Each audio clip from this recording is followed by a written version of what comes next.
Hi, thanks for joining me today. Today, we're going to talk about AR and VR and the tools that are available for you to use here at UNCG. Now, first, what is AR and VR? AR and VR stand for augmented reality and virtual reality. Augmented reality uses personal technologies to add digital elements to the physical world. The prime example of this currently is the game Pokemon Go. I'm sure we've all seen groups of students and staff all gathered around looking at their phones throughout campus. There's a good chance that those groups of people are playing a game called Pokemon Go. In Pokemon Go, you use your mobile device to look at the physical world and find Pokemon monsters. Once you find them, you can capture them and collect them and everything else. But it's a way of bringing that digital game into the physical world. Now, virtual reality has a different goal in mind. In virtual reality, they want to create an immersive environment in the virtual world. And in doing so, they want to replace your senses. So your sight, your hearing, all of that is being replicated in a virtual world. Now, the key takeaway I kind of want to focus on for this beginning section is that the stuff isn't the important part. The tool sets you use can change, especially with augmented reality. Everyone uses their personal device, which is completely different. The important part is the application or software that will drive the experience. And that experience is what dictates the learning outcomes. So it's much more important to find the software that aligns with your learning objectives. Now, another term you may hear that I just want to cover to make sure you're familiar with it is XR. XR stands for extended reality, and it's kind of the umbrella term that covers all technology that is set to explore the virtual realm. That can be AR, VR, MR, and any future technology that comes out that allows students to explore that virtual or digital realm can be classified as XR. So now that we've got the definitions out of the way, what will we cover in this video? So there's going to be three main parts. The first is the technology available on campus. I've already said the technology isn't the important part, but knowing what tools are available can definitely help you as you design your courses. Two, we're going to go over software that's available here on campus. These are just going to be examples of things that you might use. We're going to have to work to find the software applications that align with your learning objectives. The good thing is, in that third section, we're going to talk about the groups on campus that are here to help you find those pieces of software to make sure that your learning objectives are successful. So what tool sets are we going to use? I did all of this video at the UNCG recording studio. In that studio, they have the HTC Vive Pro, which is an excellent VR headset unit. Now, the good news is this is available to students as well. While the UNCG recording studio is only available to faculty and staff, we have the same units available at Media Commons, at the library, at other places throughout campus. Now, you've probably already guessed that all of those places are staffed by full-time employees and student workers. And that's because the HTC Vive Pro does require a little bit of setup. That's why it's not something you can take to class with you all the time. However, if there is a need to have one in class, we can work with you to get that set up. Now, the HTC Vive Pro can be mirrored, and that's why it could possibly be used in a classroom experience. You can have the participants experience what they're seeing in the Vive Pro projected to a display in the room so the rest of the class can experience it too.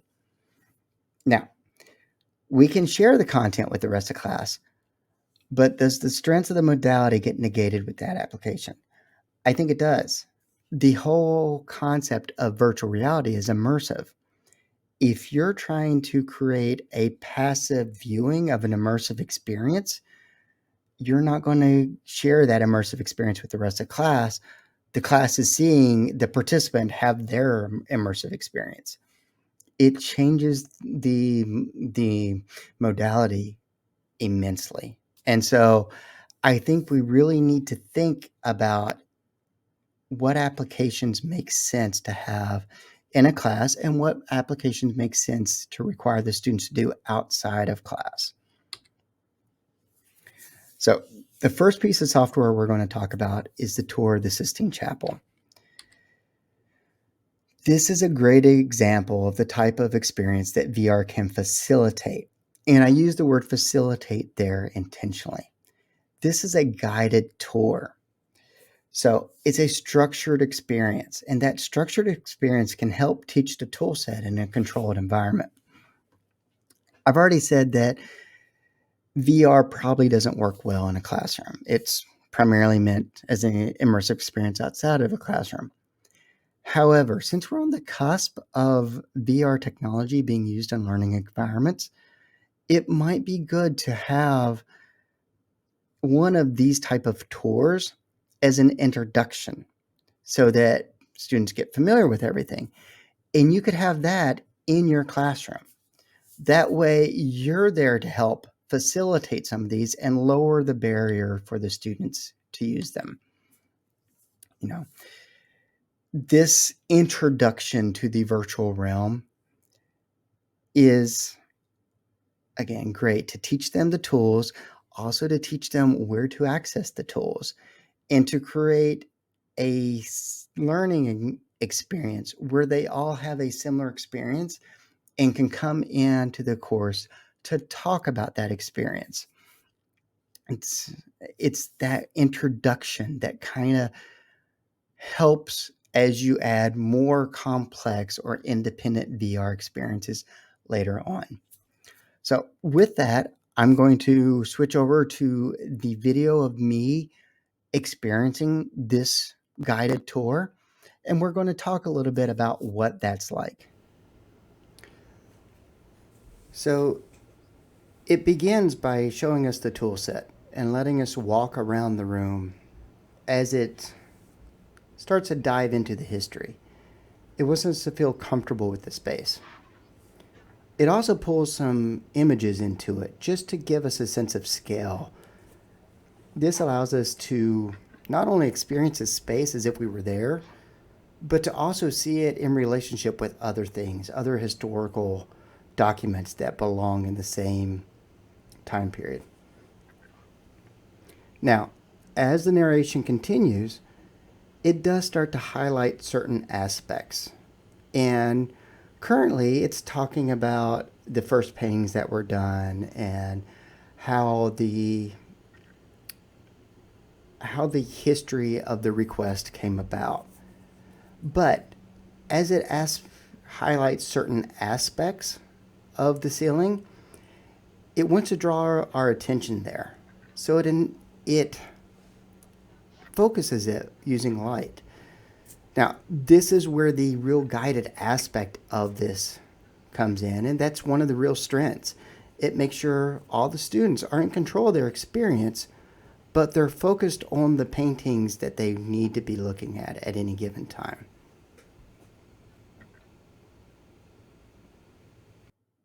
So, now that we're back, I know the Sistine Chapel doesn't work for every course. So there's lots of other guided tours available. Some of the ones that I'm just going to mention, again, not an exhaustive list, but just some other things to help you think about what might be possible. There's the walking tour of the Blue House. That's actually given by the president of South Korea as he walks you through his residency. It's a great guided tour that highlights the historical and cultural significance of that place. There's the water tank project in New York City. It highlights the street art that's been put on those water tank, and that highlights the cultural significance of each of the different boroughs and the artwork that's associated. Uh, there's the Temple of Juno, Temple of Zeus, an early Christian necropolis. If you're doing an ancient history or a religious studies course, these type of guided tours can help highlight the impact that those structures had on the civilizations. There's a tour of the Robben Island prison. That's where Nelson Mandela spent a significant portion of his time. And there's the construction of the Statue of Liberty guided tour. Excellent for highlighting the historical context of that monument to American history. So all of these allow the students to be exposed to the technology early so that when more open environments are assigned to them, they are more confident with the tool set and their abilities. So when we start talking about open worlds, the software program I like to start with is Google Earth, because most people have played around with Google Maps and know how to fly around the world and look at different areas. Google Earth is a better version of that. With Google Earth, you get to fly around the world and explore things in three-dimensional and a truly immersive environment in a way that's typically not able to be experienced in a classroom. I like it because you have the controls to fly around, but you also have the controls to zoom in to people who have taken 360-degree camera pictures of spaces. So you can have an assignment where you make the students walk the journey that Martin Luther King did on his famous march. Or you can have the students fly out to the pyramids of Egypt and see that they're not out in the middle of the desert like everybody expects. You know, when you look around, they're right outside of a city. It's this immersive environment that really helps to put things in scale and find the cultural significance of where things are and how large or how small things actually are. So you're going to watch me do it, but I think watching me is a pretty good illustration of why these type of applications are best suited for independent study, because again, it creates a really immersive environment that, like, while I was doing, I was enthralled with, and it creates a very passive viewership of it that doesn't translate any of the experience to the viewer. So I'm going to start that video and we're going to talk through it, and you're going to see, I think, very quickly how passive of an experience it becomes. So with Google Earth, it is truly an open environment. And so we need to create a structure for what the students are expected to be looking at, or find an opportunity for them to create their own lesson. So we talked about the Statue of Liberty earlier, and so I just decided to pull that up as an aspect we could look at. It allows you to really see the scale of the Statue of Liberty in relationship to everything else, which is difficult to do unless you've actually seen it in person. So that is one opportunity that VR allows you with Google Earth, is to experience some of these monuments that you've read about but you've never actually seen. Another opportunity that it gives you is to quickly move throughout the country and see other potential landmarks that you haven't seen.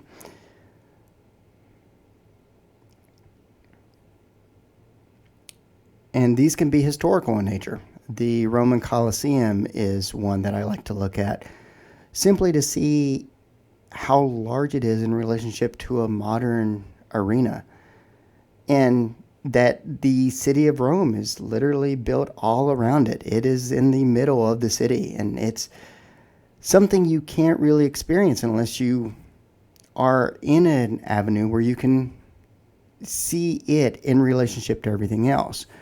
Typically, when we look at things such as the Roman Colosseum, we're looking at it through someone else's perspective. We get to see the photograph that the photographer took, where they get to focus in on exactly they want to look at.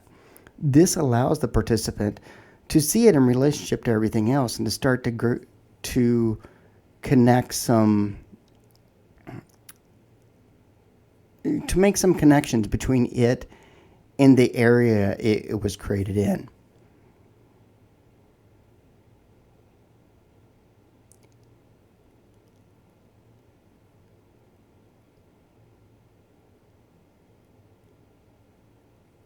And I mentioned before how throughout Google Earth it's constantly expanding. There are numerous places where people have taken 360-degree photographs. And so rather than just flying around, you can get a photographic image of a time and place and look around you and see what it was actually like at those times, which I think is immensely valuable because this is a very sterile way of looking at it. But when you look at the photograph, you get to see it in relationship to what was happening at that time. And I think that is pretty valuable.